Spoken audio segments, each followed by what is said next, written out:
All right, I want to welcome everyone tonight. We're going to call the meeting to order at 6 p.m. Staff, will you do a roll call? Commissioner Alexander. Here. Commissioner Campbell. Here. Commissioner DeBrava. Here. Commissioner Ellis. Commissioner Hayes. Here. Commissioner Hyder. Here. Commissioner Mann. Thank you. We're going to approve the agenda. Commissioners, do you have any questions or discussion?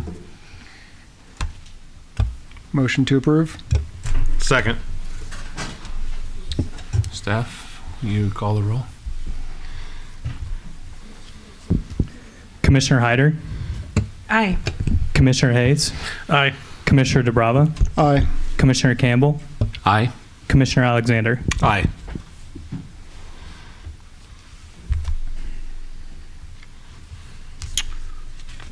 We're going to move on to approving the minutes from August 14th. Commissioners, have you had a chance to review those, and you have any questions?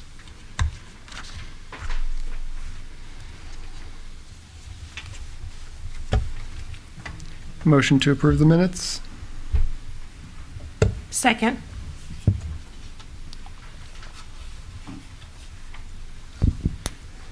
Commissioner DeBrava. Aye. Commissioner Hayes. Aye. Commissioner Hyder. Aye.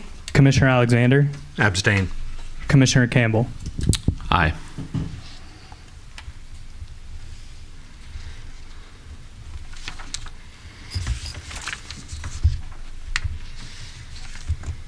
Patrick, when you're ready, will you read the meeting procedures? The Planning and Zoning Commission holds public hearings as required by law and provides recommendations to City Council on matters relating to land use planning, zoning, and the subdivision of land. Any person who has an interest in the subject matter of a hearing will have the opportunity to provide testimony and present evidence to the Commission during the public hearing. Speakers are required to conduct themselves in an orderly and respectful manner. Disruptive behavior, including applause, yelling, speaking out of turn, or other inappropriate behaviors will not be tolerated. Additionally, the following applies to any person addressing the Commission. Speakers are limited to 5 minutes unless authorized additional time by the chairperson. Speakers must speak at the podium unless previous arrangements have been made by the chairperson. Speakers must legibly print their name and address on the sign-in sheet at the podium prior to speaking. And speakers must begin by stating their name and address. And lastly, speakers should speak clearly and into the microphone. The chairperson will announce the subject of the hearing, followed by a report from staff. The chairperson will then open the public hearing to the applicant, followed by those in favor of the application and those opposed to the application. The chairperson will close the public hearing. During this time, the commission will discuss amongst themselves. The public may not address the commission after the close of the public hearing unless requested by the chairperson. The Planning and Zoning Commission shall base their recommendation and/or decision on information and evidence presented during the public hearing. This decision, if required by the application, will be forwarded in writing to City Council for further consideration. Thank you. The first public hearing is Special Use 23-002. Public hearing and possible vote to recommend the approval of an application for a special use permit to Melanie Ferguson for a veterinary facility or similar establishment at 542, 546, 550, and 554 East Harrison Street. Staff, will you read the report? The subject property of this application is comprised of one lot, approximately 1.74 acres of land, and is zoned general commercial, C2. The lot currently has an existing commercial building with multiple units. The applicant is requesting a special use permit to allow for the redevelopment and operation of a veterinary facility that will be comprised of 4 units of an existing commercial building. If approved, it would allow the applicant to remodel the 4 westernmost units of the commercial building into a veterinary facility. The property is surrounded by C2 to the east, west, and south, and also across East Harrison Street to the north. To the south, there's also local commercial C1, and across Harrison Street, there's some single-family medium-density zoning. as well as light industrial. The applicant is requesting a special use permit to allow for the redevelopment and operation of a veterinary facility that will be comprised of 4 units of an existing commercial building. The applicant is proposing an expansion of an existing business, Republic Animal Hospital, currently located at the same building in Unit 574. The application, if it were to be approved, would allow for a future commercial remodel building permit application in line with the proposed narrative for redevelopment.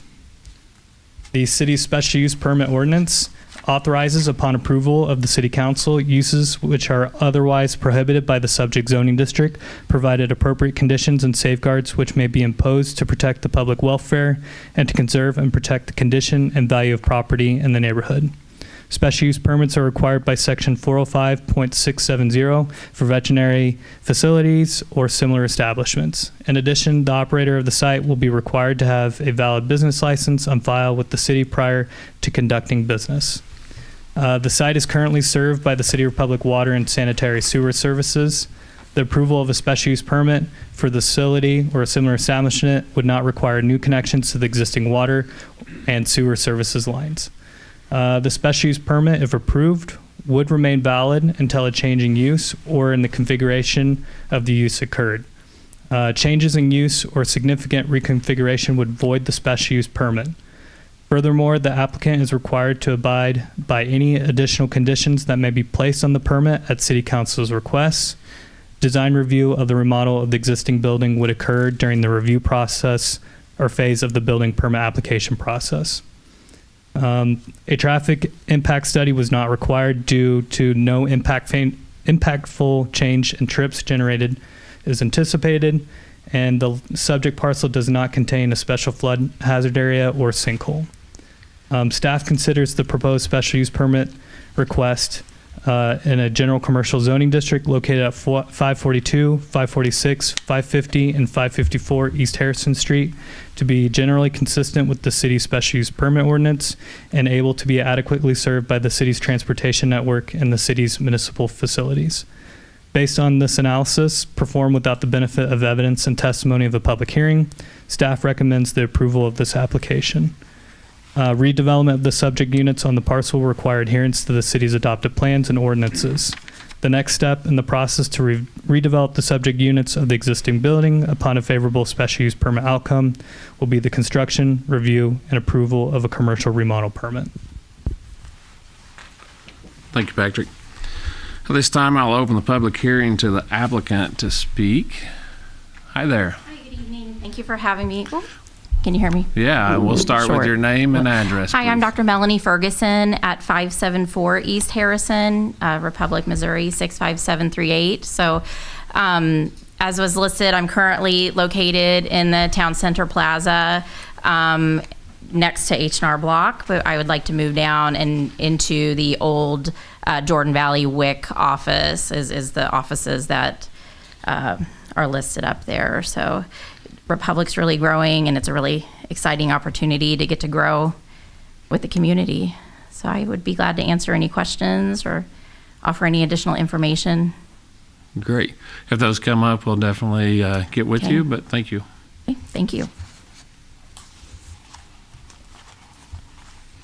This time, I'll ask anyone in favor of this rezone.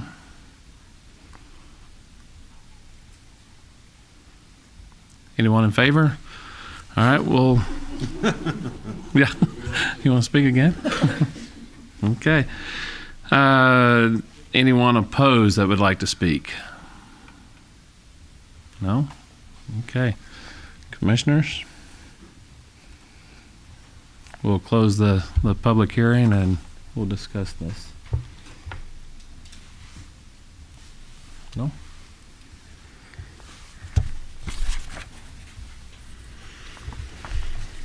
Motion to recommend approval for SU 23-002. Second. Have a motion and approval to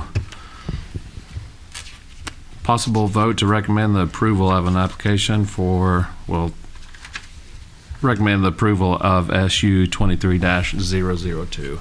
Staff? Commissioner Hayes, Aye. Commissioner Hyder, Aye. Commissioner Alexander, Aye.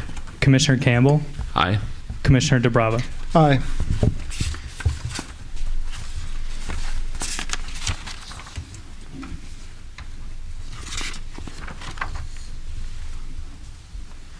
Thank you.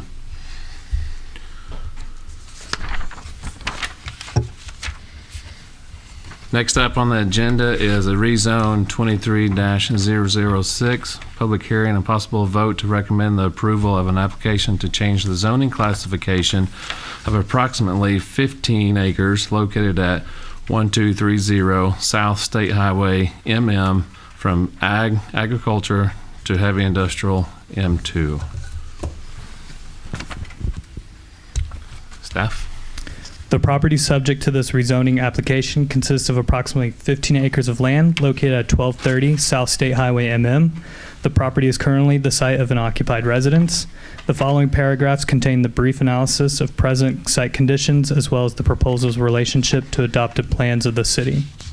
The city's comprehensive plan generally encourages the expansion of residential and commercial development through proactive rezoning of land at appropriate locations. Appropriate locations are described generally throughout the plan with regard to the relationship of land as particular locations to infrastructure capable of supporting various intensities and densities of uses. The goal is to coordinate infrastructure development through the encouragement of redevelopment and integration of the former Brookline area by supporting the development of an industrial commercial center where infrastructure and transportation exists. The rezoning of this parcel is consistent with the city's adopted plans. The subject property fronts State Highway MM, which operates as an industrial corridor within the city. The general trend of this area has been a transition from agricultural zone properties and residential uses to manufacturing and commercial uses in conjunction with planned infrastructure improvements. The subject property is adjacent to agriculturally zoned parcels bordering the north, south, and east property lines. A recently rezoned property to the north is zoned heavy industrial M2. Across State Highway MM is the Republic Industrial Subdivision, a preliminary platted heavy industrial zone subdivision consisting of 5 parcels. The heavy industrial M2 zoning district is intended to support manufacturing and industrial related uses. City water and sewer services have capacity to serve this property if the application is approved. Actual development of the property will require connecting to municipal water and sewer mains not currently located near the property. The provision of sewer service to the property will require the construction of a lift station to serve the basin in which the subject property resides. The precise path the effluent would take to wastewater treatment facility is dependent on the siting of utilities and structures, but is likely to flow from the site of Brookline North Lift Station to Brookline South Lift Station to McElhaney Lift Station and then to the wastewater treatment facility. The water system, named lift stations, and wastewater treatment facility currently have capacity to serve the intended use. The city waived the requirement for a traffic impact study in relation to this rezone application based on the presence of existing access from the site to State Highway MM, a primary arterial class road set for an anticipated expansion to 5 lanes in fall of 2024. The subject parcel does not contain any areas of special flood hazard area or identified sinkholes. Staff considers the proposed zoning map amendment to be generally consistent with the goals and the objectives of the comprehensive plan, consistent with the trend of development in the vicinity of the site, compatible with surrounding land uses, and able to be adequately served by municipal facilities. Based upon this analysis, staff recommends the approval of this application. Thank you, Patrick. This time I'll open the public hearing to the applicant to speak. No? Okay. All right. Anyone in favor that would like to speak? No? All right. Anyone opposed that would like to speak? No? We'll close this hearing, and anyone have questions?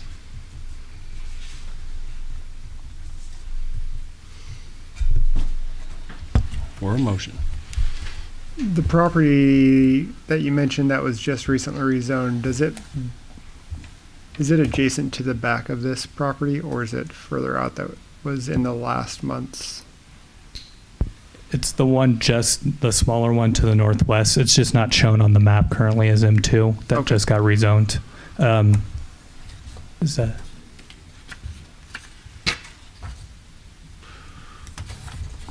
I think the one you're thinking of is just to the east of this Okay. that we voted on last month.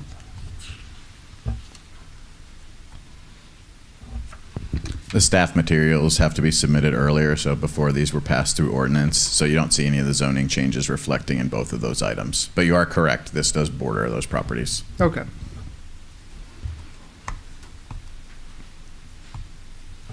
Motion to approve? Second. Have a motion and a second to approve a possible vote for rezone 23-006. Patrick? Commissioner Hyder, Aye. Commissioner Hayes, Aye. Commissioner Alexander, Aye. Commissioner DeBrava, Aye. Commissioner Campbell. Aye. Thank you.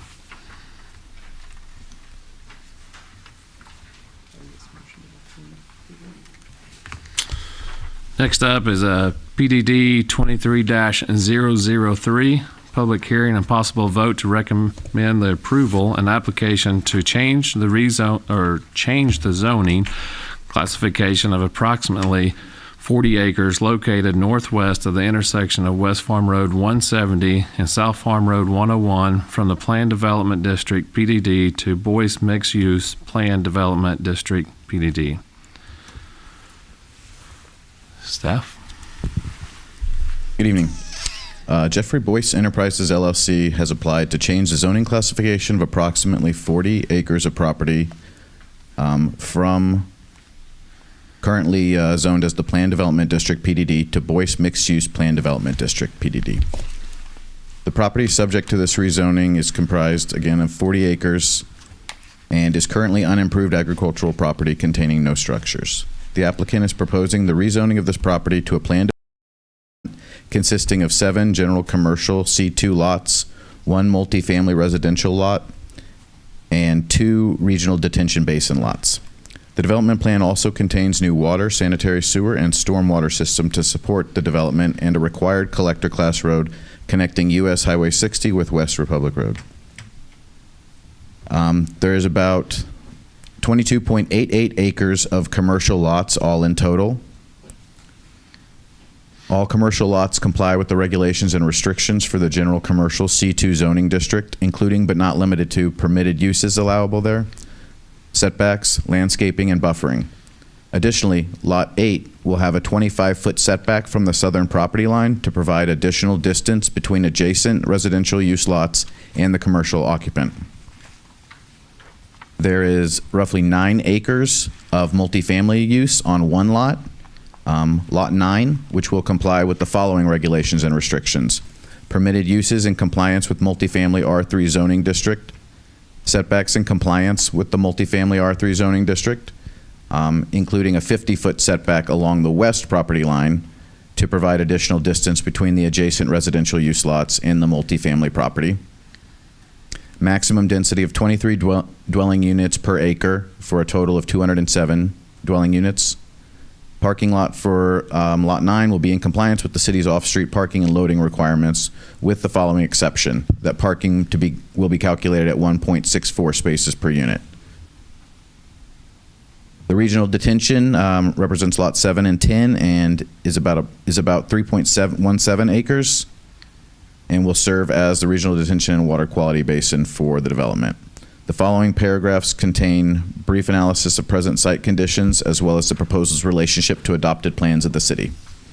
The purpose of the plan development regulations is to allow for mixed use, unconventional, or innovative arrangements of land, public facilities, which would be difficult to develop under the conventional land use and development regulations of the city.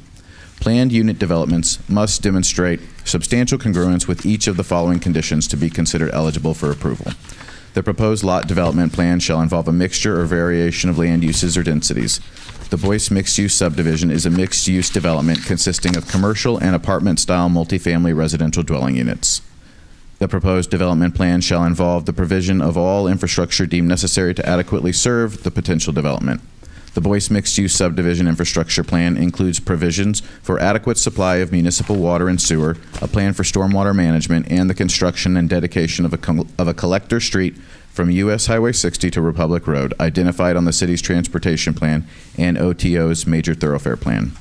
The proposed development plan shall involve design elements that promote the City of Republic's comprehensive plan and other adopted plans of the city. The City of Republic's comprehensive plan promotes the expansion of commercial and residential development at locations supported by the city's water, sanitary sewer, and transportation networks. The Boyce mixed-use subdivision can be adequately supported by the city's existing capacities for water, sewer, and transportation. The proposed development plan shall involve design elements intended to lessen congestion in the streets, to secure safety from fire, panic, and other dangers, to promote health and the general welfare, to provide adequate light and air, to prevent the overcrowding of land, to avoid undue concentration of population, to preserve features of historical significance, to facilitate the adequate provision of transportation, water, sewerage, schools, parks, and other public improvements. The Boyce PDD development plan includes construction of a collector class street with 70 feet of right-of-way connecting U.S. Highway 60 and Republic Road. The multifamily residential and commercial lots within the development will utilize the new street with no direct connections to U.S. Highway 60 or Republic Road. The city's comprehensive plan generally encourages the expansion of residential and commercial development through proactive rezoning of land at appropriate locations. Appropriate locations are described generally throughout the plan with regard to the relationship of land at particular locations to infrastructure capable of supporting various intensities and densities of uses. The 2021 Comprehensive Plan and Land Use Plan identifies land use goals and objectives relating to development as follows. Goal: to support new development that is well connected to the existing community. Objective 1: encourage development that improves and expands upon existing infrastructure. Objective 2: promote development aligning with current adopted plans of the city. Objective 3: support opportunities to create new destination-style commercial developments. Goal: to recognize potential infill sites as opportunities for development while mitigating impacts to adjacent established properties. Objective 1: to support the development of vacant parcels as opportunities for densification harmonious with surrounding development. The subject site is surrounded by existing commercially zoned property and large parcel Greene County agricultural properties with single-family homes. To the north is general commercial C2. To the south is agricultural AG zoned property and Greene County zoned agricultural A1. To the east, across West Republic Road, is MoDOT right-of-way property. To the west, general commercial C2. The land uses permitted in the applicant's proposal are considered to be generally compatible with the surrounding commercial and agricultural zone properties and uses in proximity to the subject parcel. The site is currently served by City of Republic sanitary sewer and water service.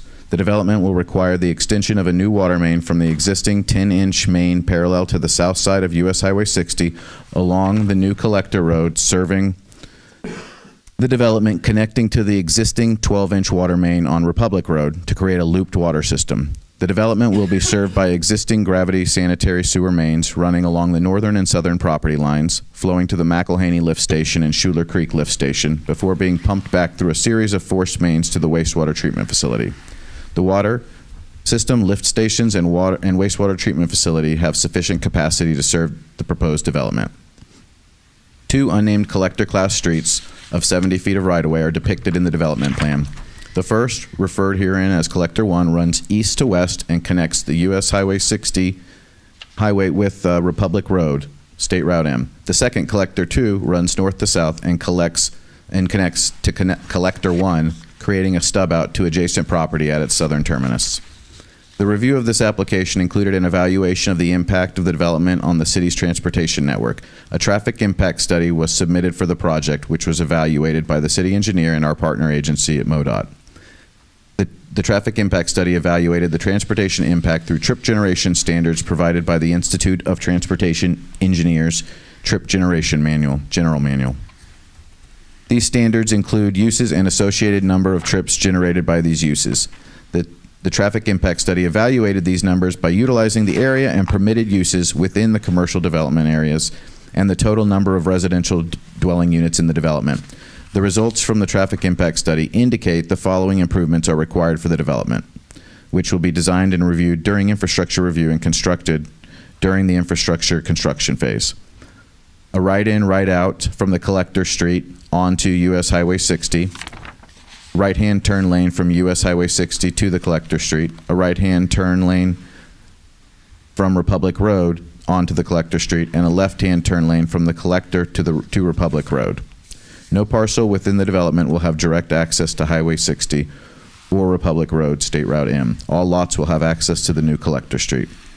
The development plan contains 2 areas designated for stormwater detention, designed to control the release of stormwater attributable from the development. The stormwater detention areas and all open space common areas will be owned and maintained by the developer. The subject parcel does not contain a special flood hazard area. The subject parcel does contain several identified sinkholes on the northern portion and the southern portion of the property. A sinkhole analysis report will be submitted, reviewed, and approved during the infrastructure design process. A 30-foot setback required by the city's code has been included on the development plan. All developments must include site design providing for sufficient emergency vehicle access as well as fire protection facilities. Additional elements of code compliance evaluated at the time of development of the development proposal, which will impact the mixed-use development of the subject property, include but are not limited to the city's zoning regulations, adopted fire code, and the adopted building code. The next steps in the process of development of the subject parcel upon a favorable rezoning outcome will be the development, review, and approval of an infrastructure permit for the construction of utility services and roads. One thing I'd like to mention that isn't in the staff report is simply what the zoning of that PDD is now, as it's currently a PDD. What the applicant has requested is to change a number of these lots from what were previously multifamily. So they're basically taking what was 27 acres of multifamily and reducing it to 9 acres of multifamily. The remainder of that has been changed to general commercial, will be the use of that. Staff considers the proposed zoning map amendment, rezoning to Planned Development District, to be generally consistent with the goals and objectives of the comprehensive plan, generally consistent with the trend of development in the vicinity of the site, generally compatible with surrounding land uses, and able to be adequately served by municipal facilities. Specifically, the proposed development can be adequately served by the city's municipal water and sanitary sewer services and the city's transportation network. Based upon this analysis, performed without the benefit of evidence and testimony of a public hearing, staff recommends the approval of this application. Thank you, Chris. This time I'll open the hearing for anyone that would like to speak that, the applicant. You like to speak? My name is Caleb Freeland. My address is 1501 West Meadowmere Street. I'll be speaking as the owner's representative. As Chris mentioned, this had been a previous PDD. So our client, after gauging some interest in the multifamily residential developments, wanted to reevaluate things. So we're looking at splitting 2 larger multifamily lots into 4 general commercial lots. All the infrastructure improvements will be staying the same from the previous PDD. So yeah, I'd be happy to answer any questions that you guys might have. Okay. Thank you, Caleb.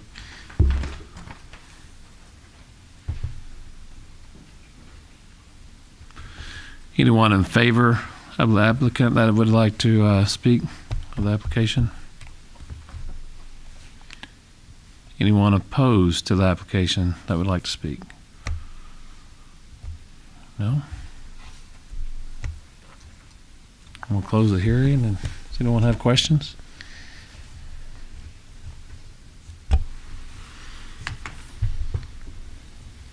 There's a parking exception stated instead of the typical 2 to 1.6. Is there a specific reason that there's a parking exception? Other than that they're allowed to make a recommendation for what they believe the parking will require. No, there isn't a stated reason that I'm aware of. I just didn't know why it was lower.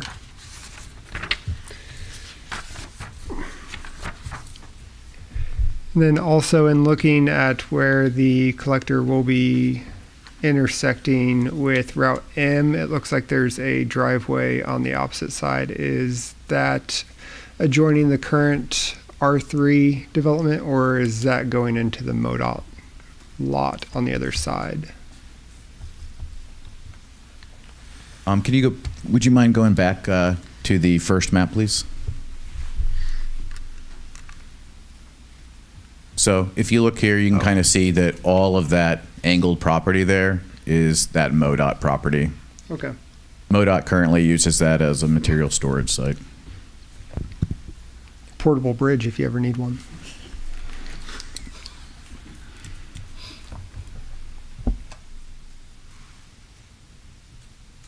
Any other questions?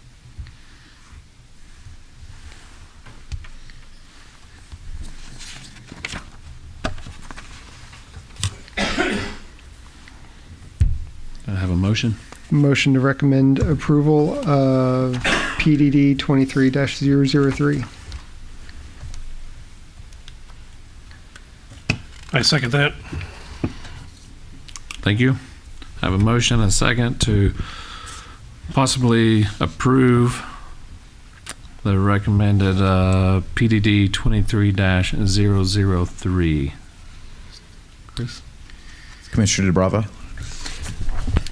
Aye. Commissioner Alexander, Aye. Commissioner Hyder, Aye.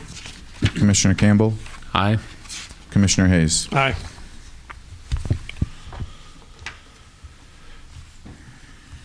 Thank you.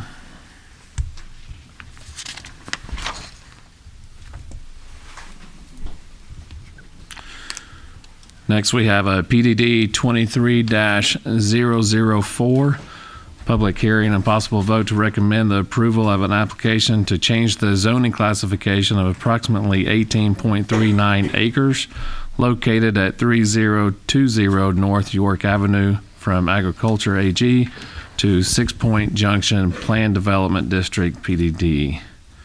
Staff, Chris, will you read the report?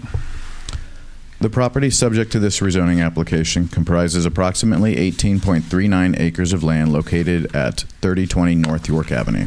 The property is currently occupied by 2 residential structures, with the remainder utilized as farmland. The applicant is proposing the rezoning of the subject property from Agricultural AG to 6 Point Junction Planned Development District to allow for an industrial project consisting of a total of 200,000 square feet of warehousing and associated office space to be built over multiple phases of development. The first phase consists of one building of approximately 50,000 square feet that is restricted to use as warehouse and office space in accordance with light industrial M1 zoning. Construction of this phase will require the completion of stormwater infrastructure. The location of the required detention basin is depicted on the development plan and will be constructed during the first phase. The second phase consists of 70,000 square feet of expansion to the initial building, also restricted to use as warehouse and office space. Further phases allowing for 2 additional buildings, one measuring 50,000 square feet and a second of 25,000 square feet, are also shown on the plan, also limited to the same use as warehouse and office space. All development will adhere to the specific requirements of the approved development plan. Aspects of the zoning code not specifically included in the approved development plan will require compliance with code requirements at the date of the actual development. The applicant's proposal of warehouse and associated offices has been designed with consideration for nearby residential uses. The site has frontage along both York Avenue, a local class street where homes are located, and Sawyer Road, a secondary arterial. The property will not allow direct access to York Avenue and instead will connect through Sawyer Road. The project seeks to minimize impacts on nearby property owners through the inclusion of buffering along a portion of York, 20 foot wide, and the southern property line, 6 foot wide. The specific buffer design is included in the development plan and is intended to work in conjunction with the 35-foot limit on maximum building height to screen visual elements from neighbors. As far as general requirements go for the project, it allows for warehouse and office uses as permitted under the light industrial M1 zoning district, and all lots will comply with the setback density and permitted uses of the zoning district most closely associated with the proposed use unless specifically addressed in the approved development plan. The setbacks for the property will be 15 foot in the front, 15 in the rear, side street of 15, and a max lot coverage of 90%. The max building height is 35 foot. Landscaping will have a buffer of at least 20 foot in width along York Avenue, starting south of the detention area. The buffer consists of 3 foot tall berm, a 6 foot tall wood fence, and a variety of trees, 2 canopy, 2 evergreen, 1 understory for every 100 linear feet. A buffer of at least 6 foot in width along the southern property line will be put in place as well. A type A buffer as defined by Title 405X, opaque up to at least 6 foot with intermittent visual obstructions to 12 feet.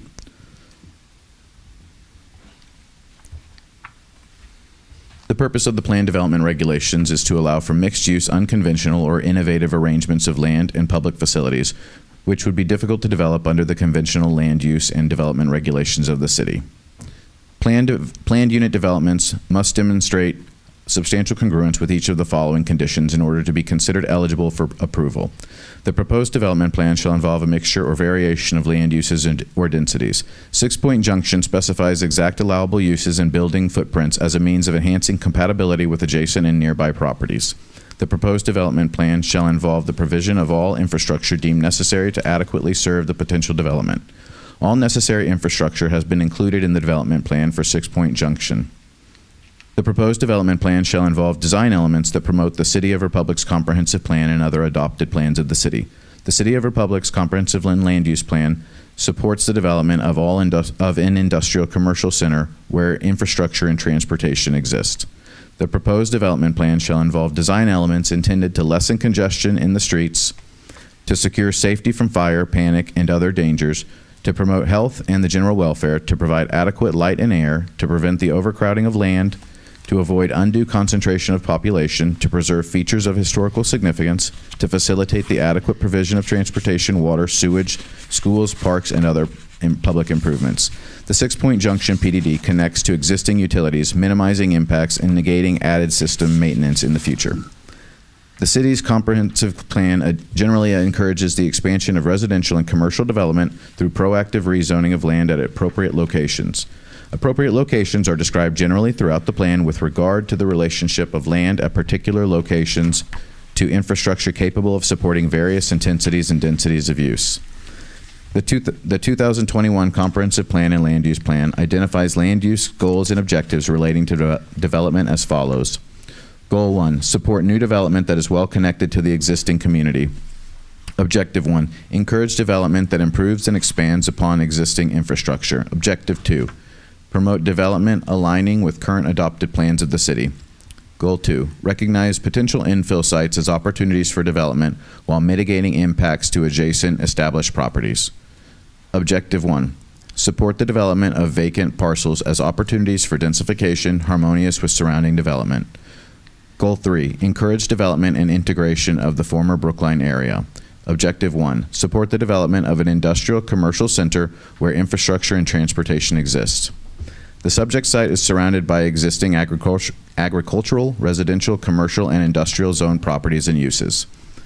Adjacent property uses include light industrial M1 to the north, agricultural to the east, general commercial to the south, and medium density single-family residential and agricultural to the west across York Avenue. The trend along Sawyer Road is primarily industrial and commercial of varying intensities. The trend along York Avenue is primarily residential uses. The land uses permitted in the applicant's proposal are considered to be generally compatible with the surrounding agricultural, commercial, and industrial zone properties and uses in proximity to the subject parcel.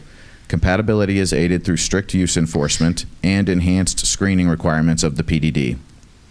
The proposed development can be served by existing City of Republic water and sanitary sewer infrastructure.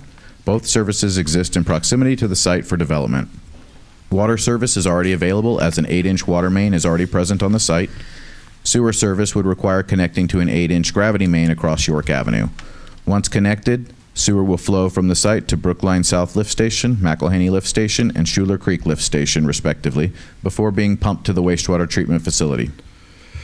The water system, lift stations, and the wastewater treatment facility have sufficient capacity to serve the proposed development at a full build-out.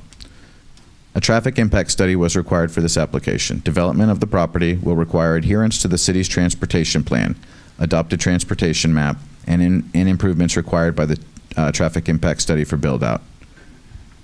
The traffic impact study concludes that the project at full build-out would not cause a significant impact on the study area roadway network. The development will not utilize York Avenue for site access. Instead, 2 access points will be made to Sawyer Road to accommodate circulation. The development plan contains 1 designated stormwater detention area designed to accommodate stormwater generated by the development, to be located southeast of the intersection of Sawyer Road and York Avenue. The stormwater detention area will be constructed as part of the first phase. The design of the stormwater area and related stormwater improvements will be reviewed during project development. The detention area will be maintained by the developer and/or property owners. The subject parcel does not contain a special flood hazard area as depicted by the adopted 2010 FEMA map. The subject parcel does not contain a special flood hazard area as depicted by the unadopted preliminary 2019 map. The subject parcel does not contain any sinkholes as identified by the Greene County Assessor's map.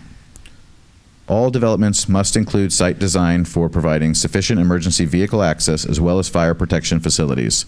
Additional elements of code compliance evaluated at the time of infrastructure design impacting the development of the subject property include, but are not limited to, the city's zoning regulations, adopted fire code, and adopted building code.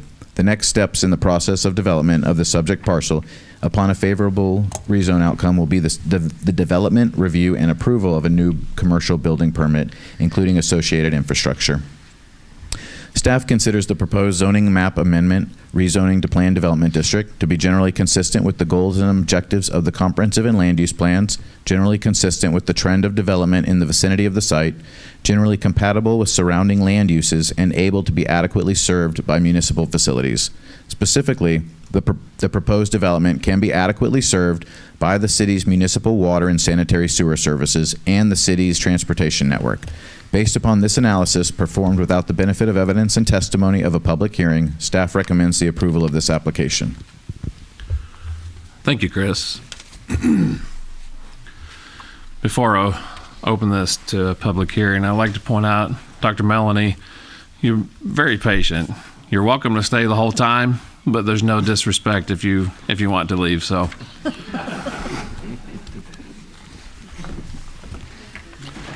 You're welcome. Now I'll open this to a public hearing. Is the applicant here and wish to speak?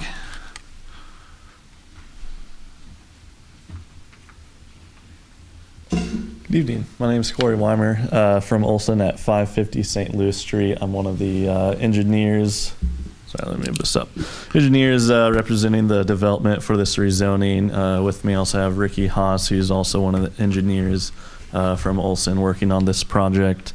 And along with us is Diana Vore, who's the developer, and Caleb Moreno, who's the developer's real estate agent. You've all seen this case as a M2 rezoning. However, the neighbors in the city ultimately did not like that rezoning due to the wide uses allowed with little to no restriction on what can be developed on the property. And after feedback from the city and the neighbors, we're proposing that this planned development will follow M1 regulations. We are only proposing to build the improvements shown on the exhibit in the staff report. If approved, this means that the building, we would be building a maximum of 200,000 square feet of warehouse and office. This project is proposed to be built in multiple phases, starting from the north end of the site, which would be Sawyer Street. One of the concerns we received from neighbors was truck headlight pollution. As part of the planned development, we have included expanded landscape buffers and building setbacks on the west and south property lines to limit light pollution to the neighbors and give a visually pleasing appearance. And if possible, if we could pull up that landscape buffer detail as seen as a development packet. Yeah, so looking at this, you can see the right-of-way is along York Avenue, and from there we have an existing 10-foot utility easement, followed by our 20-foot landscape buffer, which includes that 3-foot tall berm, along with the 6-foot tall wood fence And then between that landscape buffer and the building, we also have about a roughly 10-foot section for drainage and other things. So I can see our buildings, which are limited to about 35 feet, or max height, limited to max height of 35 feet, are roughly 40 feet away from the right-of-way. And then inside of that landscape buffer, a mix of various trees will line the buffer to help screen development from the neighbors. And also this entire landscape buffer will be constructed as part of the initial phase of the development to establish plantings and screenings prior to any future phase building. Another item of concern we received from neighbors is truck traffic down York Avenue. So we have completely revamped how we're handling traffic to the site. After hearing concerns with the neighbors in coordination with the city, we've eliminated truck traffic down York Avenue, and access to the site is restricted to Sawyer Road only. We also plan on placing no truck traffic signage at the intersection of York and Sawyer to help deter semi trucks from turning down York. A traffic impact study was also completed and was approved by MoDOT and the city.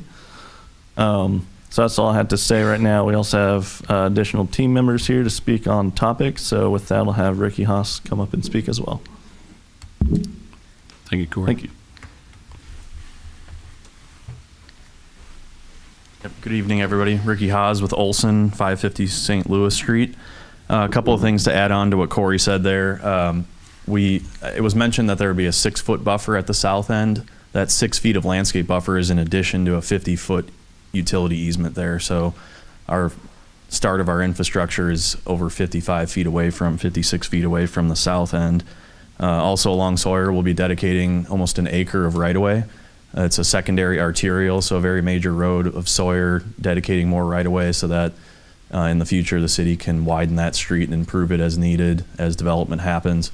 As you go up on the page, which is west, we're about a quarter mile from Amazon, and that takes you right to MM. Along this Sawyer corridor, there's multiple other properties that are M1 zoning. The city has also received multiple applications along that corridor in between here and Amazon for development. So trying to build on that infrastructure that we've got, the secondary arterial there, to help get traffic to this development. As Chris mentioned, there's a lot of infrastructure that the city's invested in this corridor. We've got water, sewer, the roadway network. The utility providers have gas, electric, all in this facility. So there's a large amount of money that's been invested by the public for utilities to facilitate development here. So we feel like this is the right spot for this type of development. So we're going... We're trying to be as good as we can to the neighbors to the south. We understand we don't want to impact Brookline. We're trying to do our development, so we've put a large buffer around there. We're trying to keep traffic away from them, all while trying to achieve the goals that we want to do with the development. And one other item I had, straight from the comprehensive plan, I feel like this development is meeting the objectives of the comprehensive plan, because the goal of the comprehensive plan is to encourage redevelopment and integration of the former Brookline area, which is what we're in. And this is done, the objective is to support development of industrial and commercial centers where infrastructure and transportation already exists. And I feel like we've gone to an extreme extent to make sure that this is a good development for the area. So with that, I'd be happy to answer any questions as it relates to sort of the planning and the engineering side of this. If you guys don't have any questions right away, we've got the developer and real estate agent here that would like to speak as well. Ricky, I missed it. The street to the west there, how much right of way, or what's the easement there? So York Avenue has a 50-foot right of way, right, for a local street. Okay. So yeah, we've got our 50-foot York, and then we have an additional 40 feet of utility easements, landscape buffer, and then our buildings. Okay. Like Corey mentioned, that we're going to put a 3-foot tall berm along that whole edge and a 6-foot fence. So you're 8-9 feet of solid screening, right, and then you've also got trees above and beyond that. Okay. Thank you. Absolutely.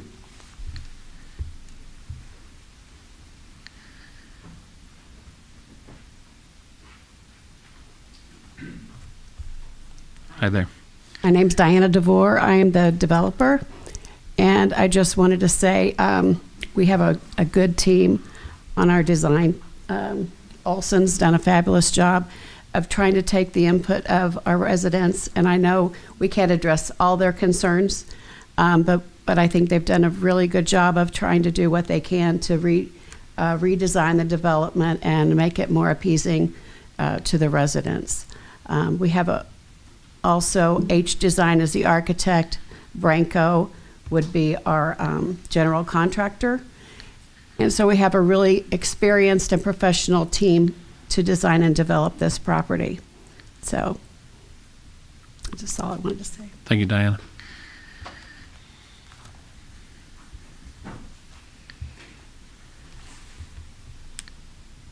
Name is Caleb Moreno. I'm with Moreno Group. I'm representing the developer. And I think Olson has done a real good job this evening just talking about the comprehensive plan. City of Republic always comes to us, and we try to work with the City of Republic. And before we bring a developer to the property, we make sure that we meet all the comprehensive plans and what the future is for Republic.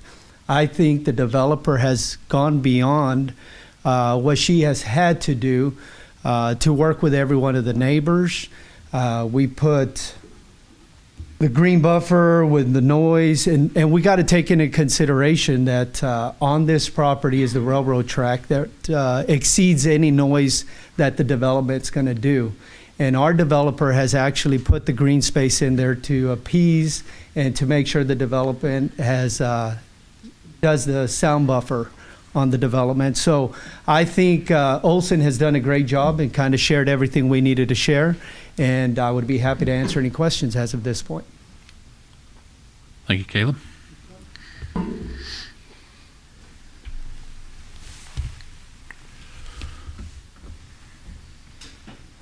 Is there anyone in favor of the application that'd like to speak? We have, okay, go ahead. Chris. Staff has actually received a testimonial letter in lieu of the person being able to be here. We'll go ahead and present that on their behalf. This is from Irv Johnson. Dear Planning and Zoning Commission, I wish to voice my support for the rezoning. The plans provide a well thought out approach to development with safeguards for maintaining the quality of surrounding area. I own the property at 3023 North York. When my parents purchased the land 75 years ago, much of the area that has seen development in recent years was active in agriculture. For example, Trogdon Industrial Park was a dairy farm. The Hendricks and Garten families farmed where Amazon and Iron Grain District are now. In my view, the beginning of this development began with the creation of James River Expressway. The impact for Southwest Missouri from this growth and to the future development is obvious. Thank you for your consideration of this matter. Thank you.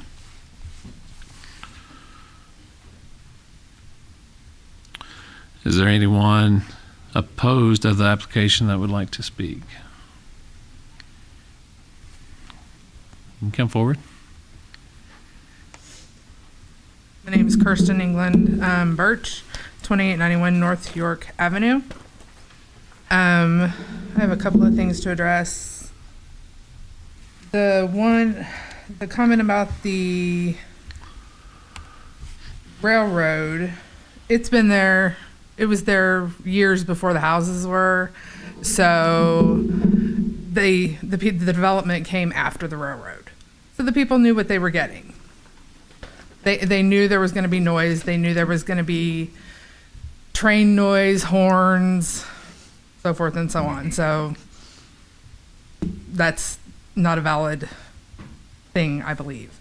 Anyway, I would like to express my strong opposition to the proposed rezoning of the additional residential agricultural land to PPD use in our community. This small, quiet residential community has already experienced negative impacts from the recent entry of large businesses, and the addition of another industrial facility would only exacerbate these issues. First and foremost, our community is not equipped to handle industrial traffic. North York Avenue in particular was engineered for residential traffic only. Furthermore, many residents on North York Avenue have working agricultural land on their properties. If the city were to widen the road to accommodate additional industrial traffic, it would have to encroach on residents' land further, devaluing their properties and disrupting their livelihoods. In addition to these concerns, the proposed industrial development would also have negative environmental impacts. The clearing of green space to make way for the new facility would increase noise and light pollution from both the highway and the new business.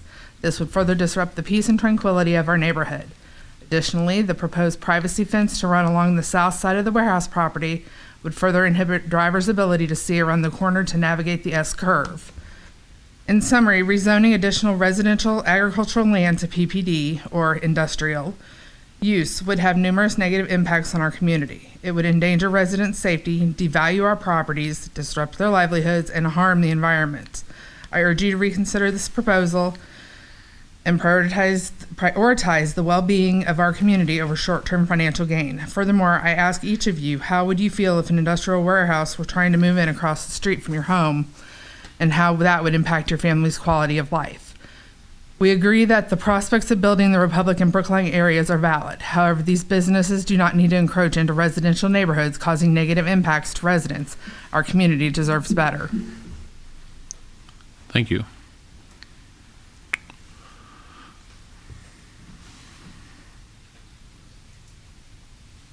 Is there anyone else that is opposed to the application that would like to speak? Yes.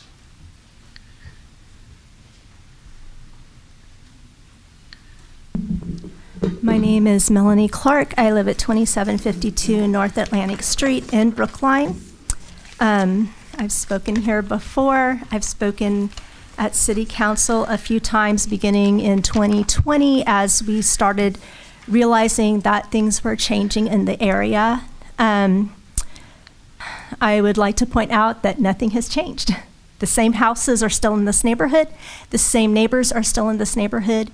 The only point of reference we have for industrial or commercial being in our neighborhood is the Trifecta warehouse.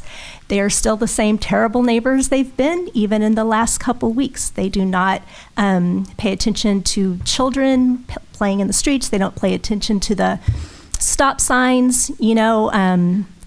They have parked in our neighbors' yards as they're doing their own stuff at their thing with no permission from the neighbor, tearing up their grass. We were unable to mow an elderly neighbor's yard because of work trucks from Trifecta parked in his yard.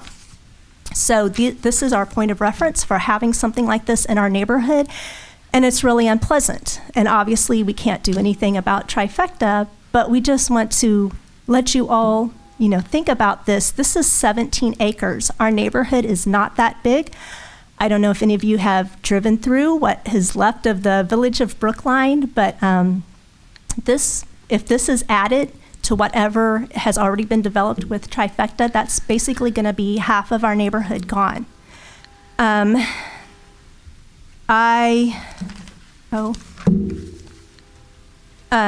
also wanted to point out, as we're talking about, the comprehensive plan and all of that, what exactly are we talking about? Because when I'm hearing what they're saying for the comprehensive plan, it sounds like to me that you are saying Brookline is no longer a valid area. I hear it referred to as part of the City of Republic, which I do understand that we were consolidated. And I actually found an article in the Springfield Business Journal when the consolidation was first considered. And it said that consolidation is different than annexation. And this was talking about consolidating Brookline into Republic. And it said we cannot annex a municipality. Instead, what we can do is consolidate it into the City of Republic. That would allow Brookline to retain its identity as well as its zip code and post office. So we do have, at the moment, a post office. We do, at the moment, have our own zip code, which is separate from the City of Republic's. We do have an identity as the village of Brookline. Brookline was built right after the Civil War, and the area we live in has always been a neighborhood. My house, personally, is 123 years old, and it has been in that neighborhood with neighbors around it. It has never been anything else but neighbors and agricultural. So I have concerns, and I'm asking you, how does this integrate Brookline into Republic? Because it sounds like what you're saying is Brookline is going to be erased. Have any of you ever dealt with the emotional and physical stress of every time something happens, wondering, is this going to be the time I'm going to lose my home? The thing that I've invested in, the thing that I planned for a future with my family. It also says that it is being harmonious with what's around it. This is in our neighborhood. This is not on the edge of our neighborhood. It's not across the street where Spire and Far Better Plumbing is. This is actually into our neighborhood. If you look at where York curves, I mean, that's basically, like I said, almost half of our neighborhood. And it says that the trend for Sawyer Road is industrial. But on our part of Sawyer Road, on the east part, right past the railroad tracks, there are some big houses being built, and there's, as a matter of fact, someone just broke ground to build a new house. So are you going to tell those people then that Sawyer Road is trending towards industrial when they just broke ground on their house? Are you telling us that Brookline is actually no longer its own separate identity, that Brookline has no voice in Republic, that we are now just an industrial park, and that we can't be your neighbor unless we live in an apartment? So that's just what I am wondering about. I feel passionate about it because I love my neighbors, I love my neighborhood. We have been, in my opinion, a great asset to the city of Republic, and I'm very sorry to hear them saying that we're soon going to be gone. Thank you. Thank you, Melanie.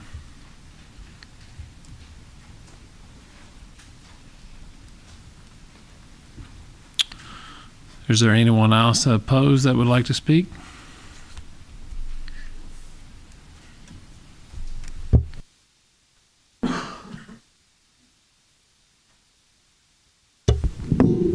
Hello, Hi my there. name's William Clark. I live at 2752 North Atlantic, and zip code 65619. That's Brookline. I appreciate everything that you guys are doing. I appreciate everything that everybody has for consideration of our neighborhood. When I look at it, especially phase 2 with these small businesses that butt up right against my neighbors. Yeah, they have a nice 2-story house, and unfortunately, their front door is looking right at that whole development. I appreciate all the considerations. It's still an eyesore. Yeah, it's as it is right now. Republic will be considering putting a city hall in the vicinity, as well as a new middle school. And I'd like you guys to consider more houses in those areas. Less industrial. We have enough industrial centers to handle these people. Good logistics and whatnot. That's why we have these industrial areas. This one right here, even though there's good consideration, it's the phase 2 that bothers me, and it's my neighbors. And also the ripple effect. As we look at it, the houses on the other side of York, you can't stop people from selling their business, but everybody gets the bug of trying to make it into commercial, and it nibbles. All of a sudden, what you thought was like just one building turns into nothing more than turns into a concrete slab. And I'm just concerned because I like the history behind Brookline. Brookline has a really awesome history, parallels to Republic as well. So I'd like your consideration in just this matter, and as for future matters, more residential, and especially if you guys are planning on putting a city hall in our area, not to have on the horizon industrial just peeking, looking at you. Thank you for your time. Thank you, Will.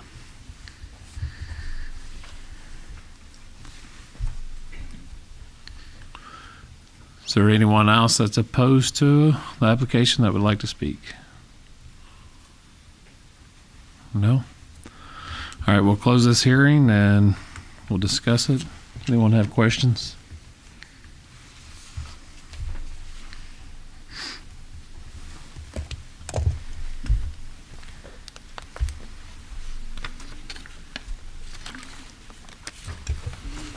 Also, yeah, I appreciate the rework, like especially doing the PDD. Appreciate you guys doing that, and doing that extra work. I have a question for staff. Currently, there is, I think I recently seen a no truck sign on York Avenue, right there at Sawyer Road. That's recently been put up. And I'm assuming that's going to stay in place. Yeah. Yes, the intention is to take steps like that to ensure that, we can't police the road. We can't force anyone to stay off the road. Sure. But we can take all steps within our means to ensure that that's done. Right.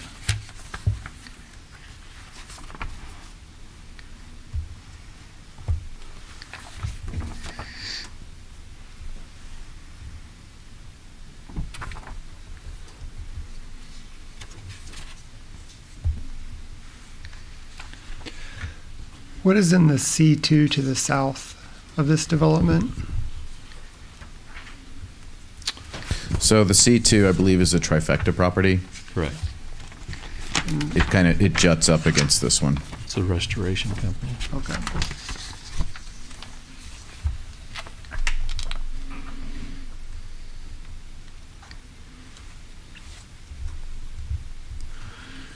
If we can go back to the previous map you had up there.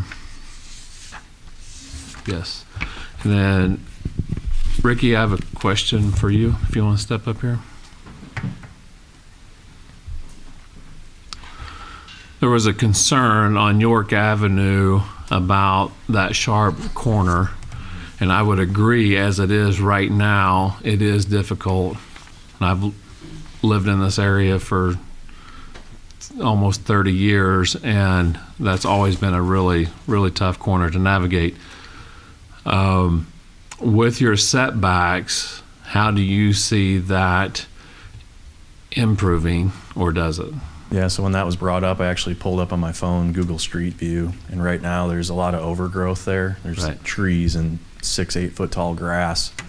What we could do is on that curve, pull some of that overgrowth back and put a fence that's back enough where you have good visibility coming around the corner, but get rid of the vegetation that's blocking the view. So we'd really be bettering that situation on that curve. And I'm assuming as a developer, all the growth that is currently there would be removed. Yep, that's either in city right away or on our property. Either way, yeah, we can handle that. I guess maybe a better question would be where your berm is, your 3-foot berm, and then you have a 6-foot fence on top of that. Where do you see that? I mean, I can see it on the map, but in reality, where do you see that fence being compared to the vegetation that's there now? I'd say further into our property, so you can kind of see the road comes away from that curve a little bit. We've got some space to work with on our property there. So I wish I could kind of point. There's a trash enclosure right on that corner. Right. Right, starting there, going south, I would plan to keep the large trees that are there. There's large trees and whatnot, and then we would build our opaque fence, solid fence, and then pull back some of the vegetation away from the right of way to be able to make that sight line better. We've got a lot of room there to work with, so I have no doubt that we can better that visibility on the corner there. So what I'm hearing you say, instead of having a sharp 45-degree point, you could soften that. Yes, absolutely can.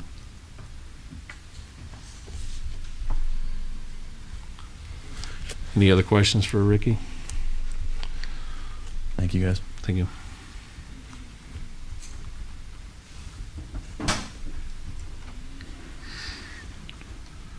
Sorry, Ricky, I do have one. Is that fence gonna come right up to the edge of that corner right there at York?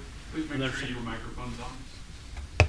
Is that fence gonna come up to the edge of that corner of that building right there? So if you can see kind of the dark gray hatch, Yeah. it starts at the end of our pond, so the south end of our pond, and extends all the way south and east. So it wraps the whole southwest corner of the property there. Okay.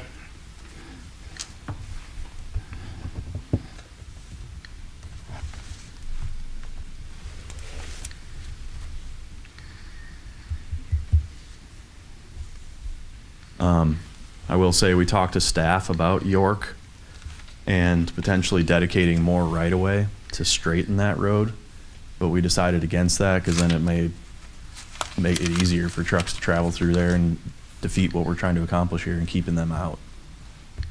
So we did study that as an option, but felt that was not smart to do. Right. Thank you.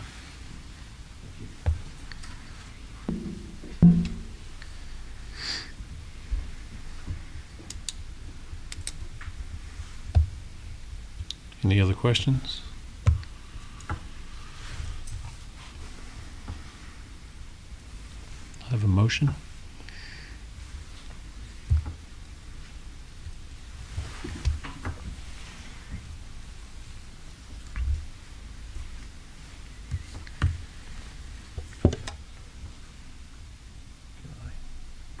You may. I make a motion to approve PDD 23-004. Second. Second.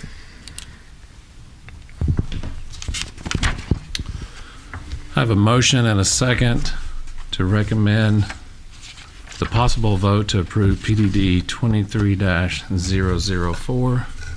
Chris, will you call the roll? Commissioner Hayes, Nay. Commissioner Hyder, Aye. Commissioner Alexander, Aye. Commissioner Campbell, Aye. Commissioner DeBravo. Nay.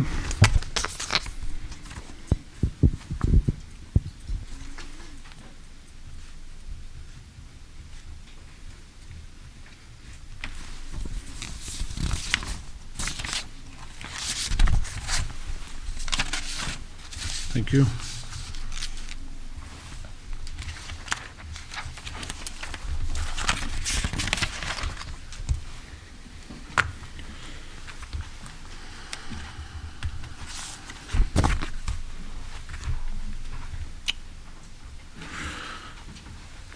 Is there any citizen that has any questions about anything else that hasn't been discussed? I'm sorry. Did I miss a step? Oh, I do. I forgot there's one more. One more. There's one more.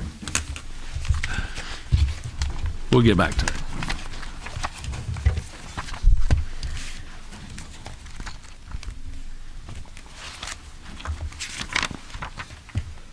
Okay.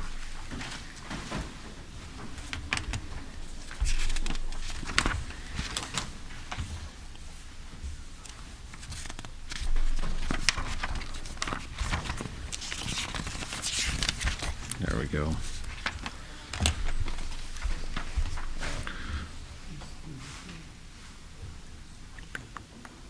We have an ordinance 23-007, public hearing and possible vote to recommend the approval and amendments to Chapter 410 subdivision regulations.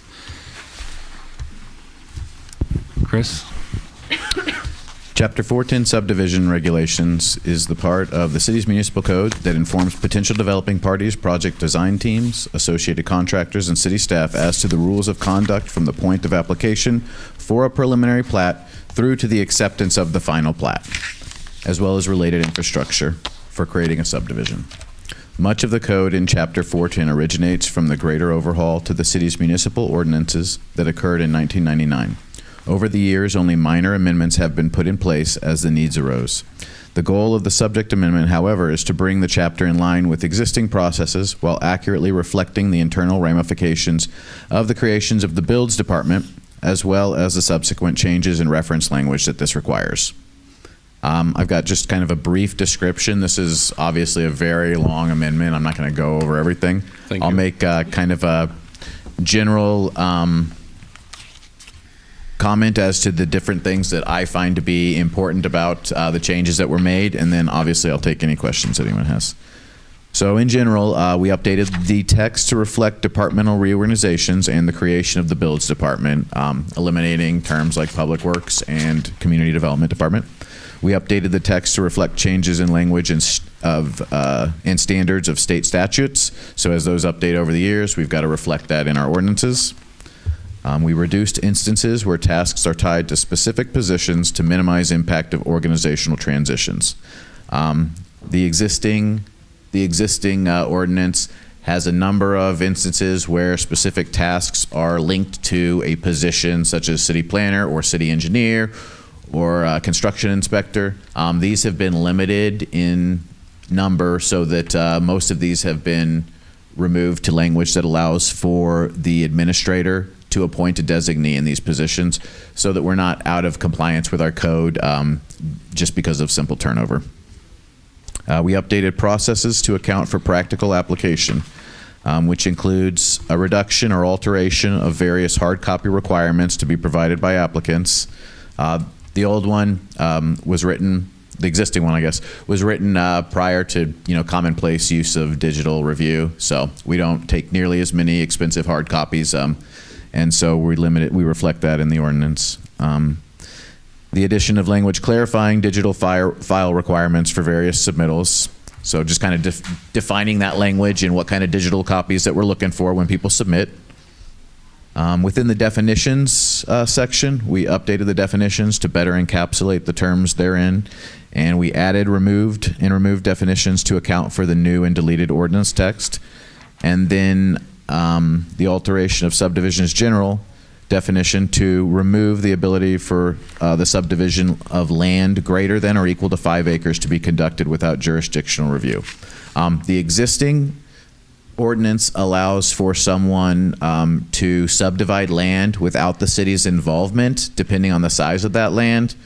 So that's in the definition of general subdivision. So I'll just kind of cover that real quick.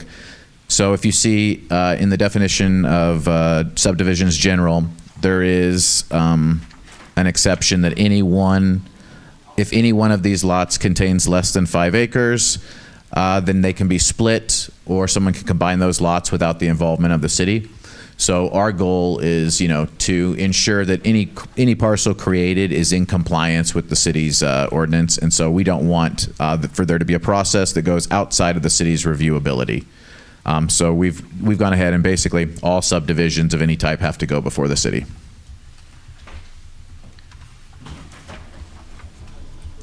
Relating to the preliminary plat section, Article 410.3, major subdivisions preliminary plat. There's been a change in the submittal requirements that separates the plat into 2 documents, preliminary plat survey plan and preliminary engineering plan. The preliminary survey plan depicts the elements derived from the work of the surveyor, and the preliminary engineering plan reflects those of the engineer. The change allows each profession to attest through their signature and professional seal only to the work for which they have the necessary expertise. Currently, you've got a lot of documents or a lot of work that is being done by an engineer and then shown on these documents and then being stamped by a surveyor. So that person, when they put their stamp on, they're taking liability and they're attesting to the accuracy of that information. So what we've done here, and in conjunction with some surveying professionals that we talked to, we've separated this document to create an engineering side and a surveying side so that engineering professionals sign off on things like minimum floor elevations or where the infrastructure is going specifically, while the surveyor signs off on the way the lots are organized, the work that they do, acreage and legal descriptions, the things that they're responsible for. Nobody's comfortable signing off on someone else's work, and especially in such a professional, environment, nobody wanted to take that responsibility. Now, this is kind of a new thing for the area. I'm not aware of anyone else who does this, so we're kind of, being progressive in how we treat this. So it's kind of an exciting thing for us to look forward to, as well as looking forward to explaining the new process to everybody. Relating to stormwater management for public and private improvements, Article 410.7. We've removed the design standards in preparation of adoption of the stormwater design manual by City Council in a subsequent meeting. So in next week's City Council meeting, we will bring forward a document, which is a giant book of the stormwater guidelines and design manual. Our code will now just reference the design manual rather than readopt that whenever best practices change or whenever, a new formula is, considered what's supposed to be used to do any of that work. Previously, the ordinance just outlays how to do all of that work, and it's not something you really want in your ordinance. If you go to the back of this and just start flipping through, you'll see a ton of red line, and that's where that is. So we will also require that any overland drainage easement located on a private lot not count toward the total required square footage for that lot. So currently, if I build a subdivision and I parcel out lots, even if there is a large drainage easement on that lot, that can be used for R1M medium density. That can be used towards the total 9,000 square feet of that lot. But no one can do anything on that. As the homeowner, you don't have the ability to build anything on that. You've got to stay out of it with everything. So, and that's because water's flowing over that. We don't want to block any of that overflow. It causes flooding for everybody up and down the line. So we have gone ahead and removed the ability for that to count towards the total square footage. So if I've got 500 feet of a drainage easement on my property, then my property has to be 500 feet larger than the minimum lot requirement. And then the removal of discretionary allowance for a fee in lieu of detention. So we're not legally allowed to take a fee in lieu of detention just because of the immense complications with using that money to actually do the associated improvements. In the past, we allowed for people to pay some fee based on a formula in order to not detain their stormwater or deal with it. And then the city would take that money and it was their responsibility to figure out how to do that. Well, that's much more complicated than, just saying that sentence. And so what we found is that amount of money was never something that we could get back out of the system. So we've just removed that. As a process, we don't do that anymore anyways. We haven't taken fee in lieu almost since I've been here. So that's the ordinance altogether. That kind of covers the general things that I found to be of the most importance. And I'll take any questions after this, obviously. Staff is recommending approval of the referenced amendment. Thank you, Chris. Do I just proceed as normal? Yeah. You can. Okay. Yeah. So, is anyone in favor of this application that would like to speak? No? Is there anyone opposed to this application that would like to speak? Do we have any questions? Brian, you gotta have one. I'm all for referencing manuals that other people put together so you don't have to keep up with it. So.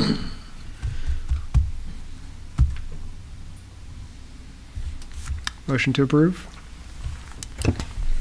Second. I have a motion and a second to possible vote, recommend a vote for ordinance 23-007. Commissioner Alexander. Aye. Commissioner Campbell. Aye. Commissioner DeBravo. Aye. Commissioner Hayes. Aye. Commissioner Hyder. Aye.